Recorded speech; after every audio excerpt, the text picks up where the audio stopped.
There are moments in life when nothing dangerous is happening. The room is quiet, the people around us are smiling, everything seems normal. Yet inside, our heart races, our thoughts won't stop, and somehow we feel afraid.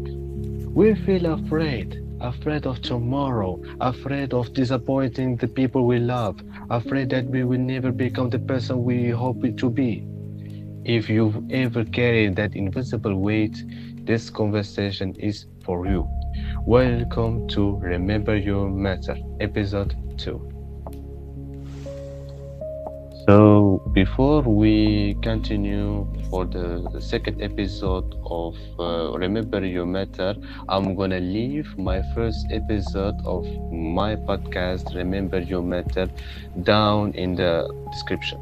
And enjoy for the episode 2 of Remember Your Matter. So now we for the first chapter. Fear was never meant to be your enemy. Fear has been with humanity since the beginning. Without fear, our ancestors would have walked straight into danger. Fear protected them. It helped them survive. So fear itself isn't bad. It's part of being human. The problem begins when fear stops protecting us from real danger and starts protecting us from life. It whispers, don't try, don't speak, don't apply, don't believe in yourself. Little by little, our world becomes smaller, not because we can't do those things, but because fear convinced us we shouldn't. Then we're going to answer the big question about an anxiety loves. So, an anxiety has a favorite question. What if? What if I fail? What if they laugh at me? What if I make a mistake? What if I'm not good enough? What if, etc. can become an endless conversation inside our minds. The strange thing is, our brains often prepare us for problems that never happen. We suffer today because of a future that may never exist. Sometimes the greatest battle isn't against reality, it's against our imagination. So now we know questions of an anxiety that most people ask it. Because I'm gonna give you an example of my personality life. For example, when every day that I wanna put my podcast, I'm usually deleted because I'm not to feel so confident or so proudly to put this to use my own voice. And when I use my own voice, it seems that ridiculous. That it seems kind of planning of speechless. So when I'm trying to avoid it, I can't avoid it because this is my own anxiety. So now when I'm gonna put it this of my own voice, and I know my English is too bad, but I'm gonna feel so proudly.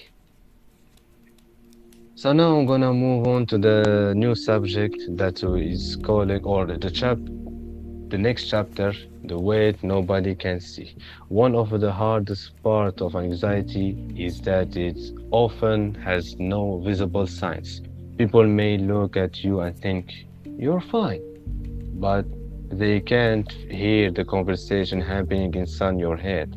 They don't know how exhausting it can be to question yourself over and over again, to replay conversations, to imagine every possible outcome, to carry invisible worries all day long.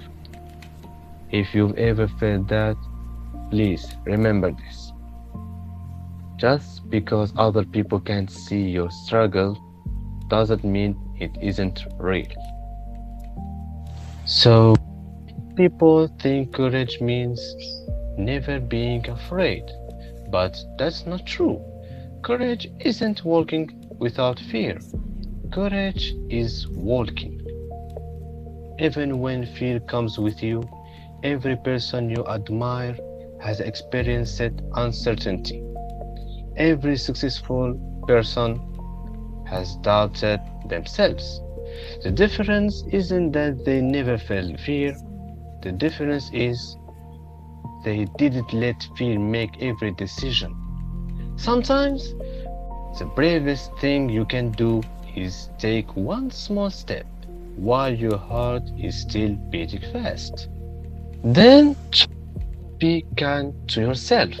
So imagine that your closest friend came to you and said, I'm scared. Would you call them weak? Probably not. You would encourage them that it's okay to be afraid. Now ask yourself, why don't you speak to yourself that way? Sometimes we become our own harshest critics. We expect perfection. We expect certainty. But we rarely offer ourselves the same compassion we freely give to others. Perhaps today you don't need to be stronger. Perhaps you simply need to be kinder to yourself. So now speak a lot of things about an anxiety and maybe it's gonna be the last one is gonna talking about for the hope. So fear doesn't define you, an anxiety doesn't define you, a difficult season doesn't define you. They are experiences, not your identity. Healing doesn't always happen overnight. Sometimes it happens quietly. One conversation, one deep breath, one small step, one day at a time. Maybe nothing around you has changed. Maybe your problems are still waiting for you, but perhaps the way you see yourself can begin to change. You don't have to have all the answers. You don't have to be fearless. You don't have to be perfect. You only have to keep going. One step, one breath, one day. And if nobody has reminded you recently, let me be the one to say it. You are stronger than you think. You are more resilient than you realize. And no matter how heavy today feels, remember, you matters. Thank you for spending these moments with me. If this conversation brought you a little comfort, I hope you join me again in the next episode. Until then, take care of yourself and remember, you matter.